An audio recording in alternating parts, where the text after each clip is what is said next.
Welcome back to Bloomberg Surveillance Early Edition for a special half hour dedicated to the war in Ukraine. Here are your headlines. Day 100, Russia looks to consolidate recent gains in Ukraine's eastern regions. The EU approves new sanctions after finally overcoming Hungarian objections on oil. Some 1,000 companies have cut ties with Russia since Putin launched his attack in February. We'll examine the consequences. Plus, global food prices stay near record highs. We'll analyze the impact on agriculture as the war fuels shortages and inflation. Well, it's been 100 days since Ukraine was invaded by Russia. And over the next half hour, we're not only going to explore the human cost of the world, but also the implications for the wider world. We're going to get the latest on the military situation and how this feeds into relations between Russia and Europe, the U.S. and others.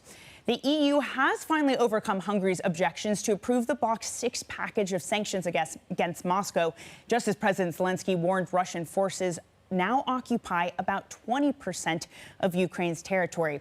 Now, at the same time, NATO's Secretary General has warned that Ukraine may face a long war of attrition with Russia. After meeting with U.S. President Joe Biden at the White House, Jens Stoltenberg said it was difficult to predict how or when the conflict will end. Wars are by nature unpredictable, and therefore we just have to be prepared for the long haul, because what we see is that this war has now become a war of attrition, where the Ukrainians are paying a high price for defending their own country on the battlefield. Let's get to our reporters to take stock of where we are on this war, how we got here, and where we're heading. Piotr Skolimowski joins us from Warsaw, and Maria Tadeo is in Brussels. Piotr, let's start with you. So 100 days into this war, for some, this is much longer than they had predicted. Do we have any clear indication of where this is going? Who seems to have the upper hand and how long this will go on for? Indeed. So the war started obviously with Russia assuming or betting that it will be a blitzkrieg war. Essentially, they will come in, knock out the leadership of Ukraine and capture the country. It didn't happen, as we know, and essentially the beginning of the war, when the assumption was that the response from the West was also quite quick, that Ukraine has the upper hand. Now, what we are in seems to be sort of a second stage of the war, and this is a difficult and different situation. So what we're seeing from Russia is that they regrouped. They are obviously scaled down their ambitions, and they are now focused on trying to capture the eastern part of the country, which is Luhansk and Donetsk regions, which are obviously also the regions where Ukraine has been fighting a lot of Moscow-backed separatists since 2014. So their position for Russia is obviously stronger. And as we've heard from Jens Stoltenberg, the nature of the war has changed. It's, as he said, it's a war of attrition. And here the Russians have the upper hand in the sense that they have this artillery superiority and they are pounding Ukrainian positions. And the help from the West when it comes to weapons is really, really urgent. Well, to that point, Maria, Piotr mentioned that the response from the West was swift. And along with being swift, it was also united. That unity and response from Europe, from the UK, is it still intact today? Dani, this is, if you go back, and I think at times you really need to get some perspective here. If you look at the situation 3 months ago, we were debating whether or not Germany was going to certify the Nord Stream 2. The reality is, on the ground now, the European Union has approved 6 different packages of sanctions. We've now gone from banning coal to essentially a partial ban on oil, potentially reducing purchases from Russian oil imports by 90% at the end of the year. So clearly that is move in the right direction to show that unity of the European Union. But what is clear now is that the more you sanction, the more you feel the second round effects of the war, the more difficult it's going to be to maintain that united front. I don't think that's a secret. And that is essentially what I heard in many of my conversations behind the scenes on Monday and Tuesday when European leaders met here. Now, politically, we have seen that when it comes to defense and diplomacy and NATO, yes, it has strengthening that unity. We talked about a NATO that was brain dead just 2 years ago. That was the description of President Emmanuel Macron, that it didn't really serve a purpose. Right now, we're seeing a NATO that shows we are going to strengthen our eastern flank. What we're seeing right now is Russia by force trying to change and redefine eastern borders, and therefore NATO has to be stronger and more united than ever, potentially with 2 new members. But I think specifically, Dani, when you look to Ukraine and this unity, but also the speed of the help, the issue here is that for many European countries, they need a transition, but the Ukrainians don't have time. They want it now, and that is constantly the perennial point of tension between the two of them. Right, and they want it now, and they also want weapons. And Piotr, we have seen President Biden be more willing, saying he's going to send those long-range missiles. Can the U.S., Europe, can they provide enough resources to Ukraine to take the initiative in this battle?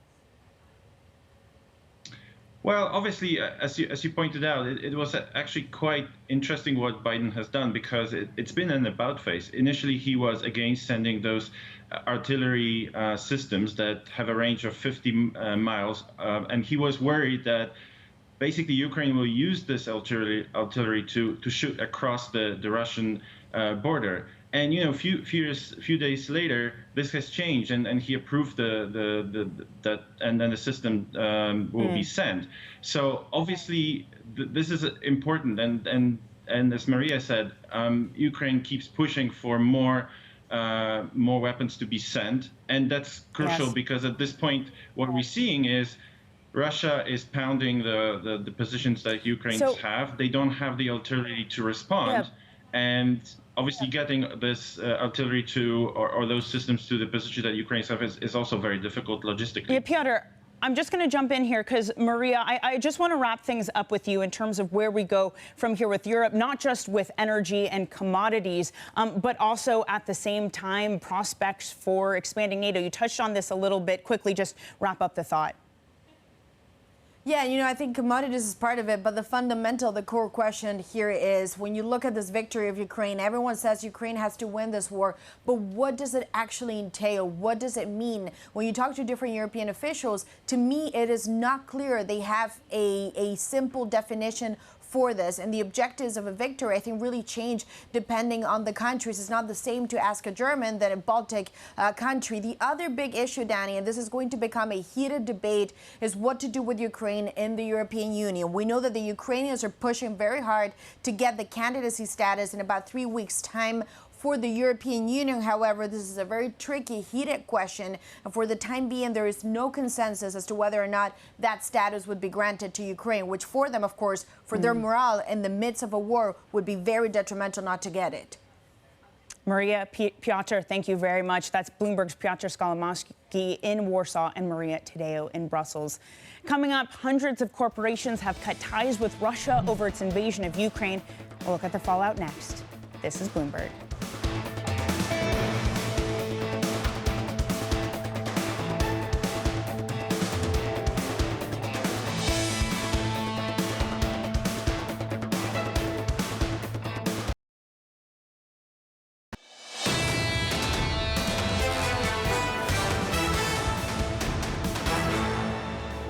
I would say to all my fellow chief executives and chairmen around the world and major shareholders, if you're making $1 from Russia right now, I'd call it blood money. We've seen the president with Crimea and the invasion there, and we feel that Russia might become an area where we better be cautious. We stopped, obviously, all financing investments, but there are a lot of counterparties that are sanctioned, so not easy to make a deal in terms of further reduction. We have taken the decision to develop the secondary sources to be able to, at a later stage, potentially be independent from Russian titanium. Now we are going to exit Russia.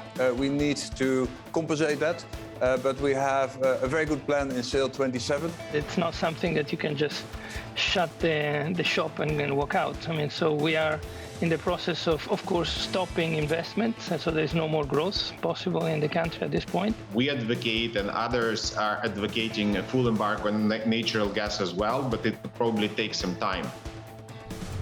Business executives there on cutting ties with Russia. And on that corporate story, almost 1,000 companies have curtailed operations in Russia since it invaded Ukraine. That, according to a recent study by Yale. Apple, Disney, McDonald's, ExxonMobil, the list just goes on. And now the German insurance giant Allianz has agreed to sell a majority stake in its Russian operations to Interholding, the owner of Zeta Insurance, for an undisclosed price. We are joined now by Ben Butters, CEO of Eurochambre, which represents more than 200 million businesses in Europe through a network of associations. Ben, thanks so much for joining us. So we get more companies pulling out. It's not over yet. But what is the state of confusion and unknowingness as companies look to make this exit? Thanks. Yeah, well, the state of confusion is high. A lot of variables are moving around.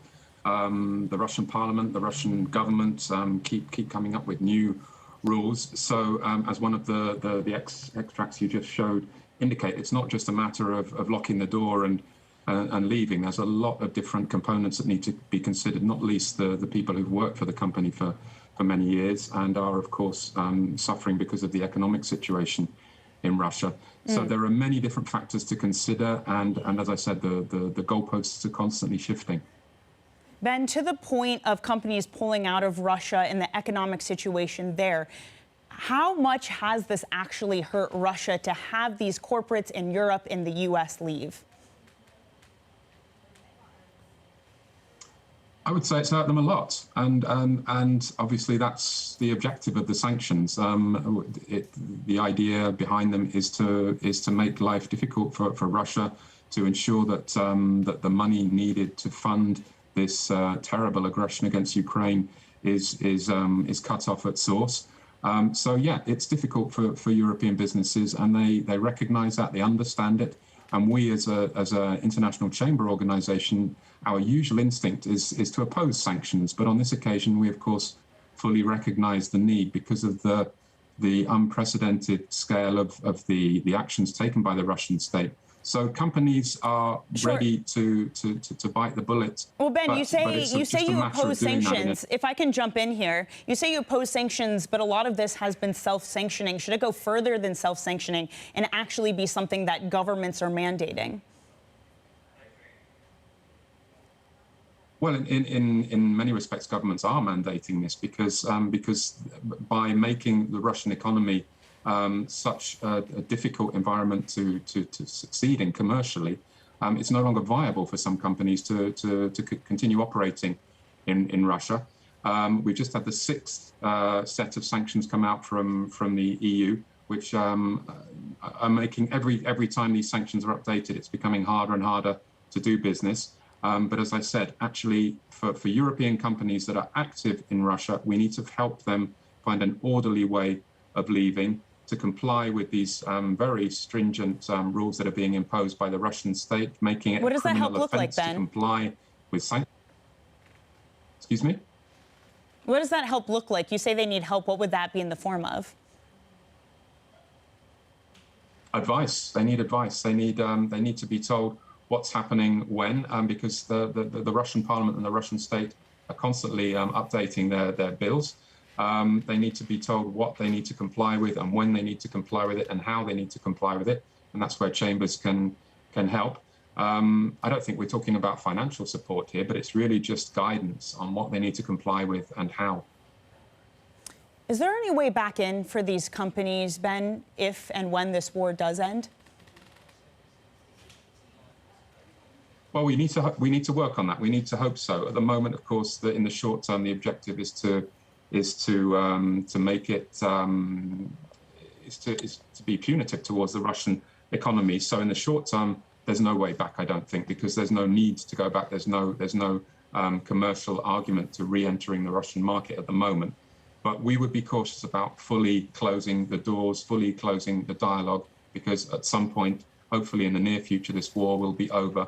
And we do need to make sure that even if the Russian state has gone rogue, the whole economy doesn't go rogue, and that it becomes an economy with which European companies can work effectively and in a rules-based manner in the future. Ben, afraid we're going to have to leave it there. Thanks for joining us. Ben Butters, CEO of Eurochambre. Coming up, we take a look at how the war in Ukraine is hitting global food inflation. More on that next. This is Bloomberg.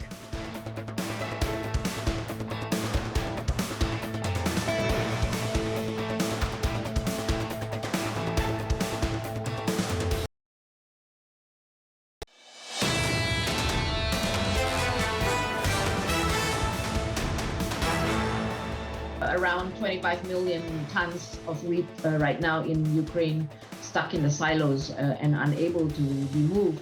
And there are discussions and coordination trying to happen to send it by land, but it will be difficult. I believe it can't be at the volumes that are needed. World Bank Managing Director of Development Policy and Partnership, Marielka Pangetsu, there on the impact of the war in Ukraine and on wheat exports from the country. Now, the UN's FAO Food Price Index has fallen 0.6% in May from April. That marks the second consecutive monthly decline. But to be sure, this is still well above its value in the corresponding month last year. The drop in May was also led by a decline in vegetable oil and dairy prices, while the sugar price index also fell to a lesser extent. Meanwhile, cereal and meat price indices increase, led by wheat.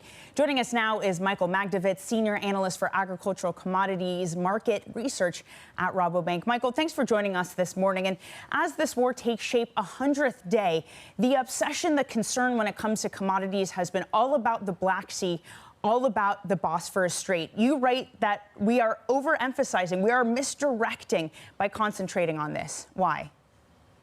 Well, good morning, Dani.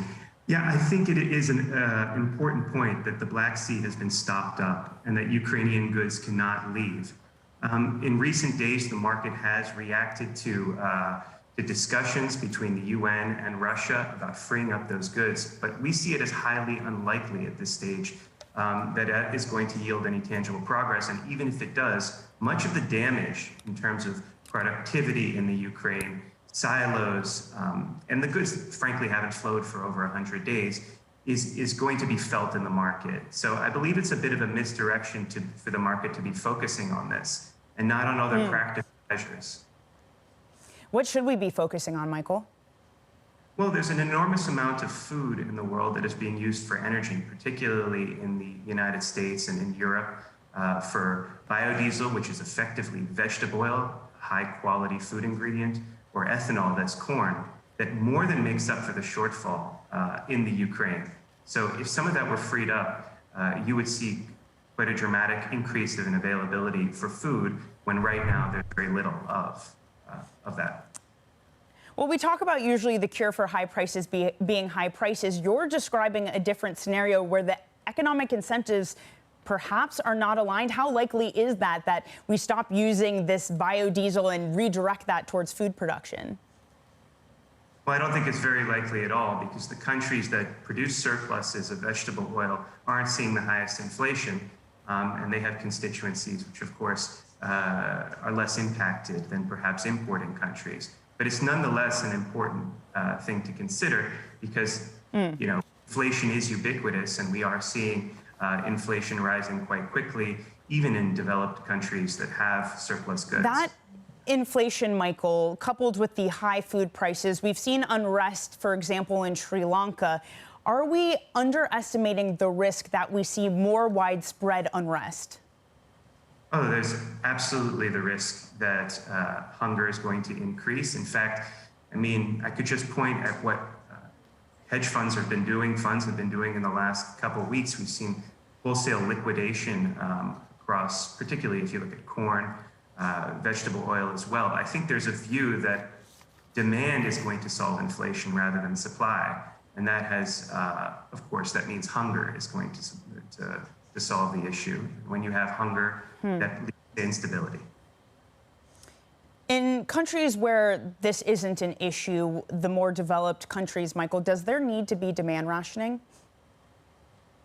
Well, yes. Even if you look at your shelves at Trader Joe's or in New York, or if you're looking in Tesco's here, you're not going to see sun oil on the shelf. So there already is supply scarcity across a number of goods. but it'll be exacerbated if you're an importing country of these goods, and you'll see, double-digit inflation rather than perhaps single-digit inflation, and even scarcity. Michael, I want to jump in because one last question before I let you go. We've seen the likes of India, for example, limit some of their agricultural exports. How big of a risk is this idea of resource nationalism? And quickly here, Michael. Sure, protectionism is a huge risk. We've seen it not only in India, but Argentina, and it's a big danger because it can exacerbate the issues that we're seeing in terms of trade flow dynamics and supply issues. But I'm certainly concerned. What then is the biggest pain point that perhaps has yet to be appreciated or priced in? Well, if we have a weather issue, we're already very low supplied in exporting nations. With Ukraine out, we've effectively taken a notch out of our belts, and everybody's tightening that belt. But if there's another country that loses supply capacity or shuts off with protectionism, the world will be really, really at risk of starvation.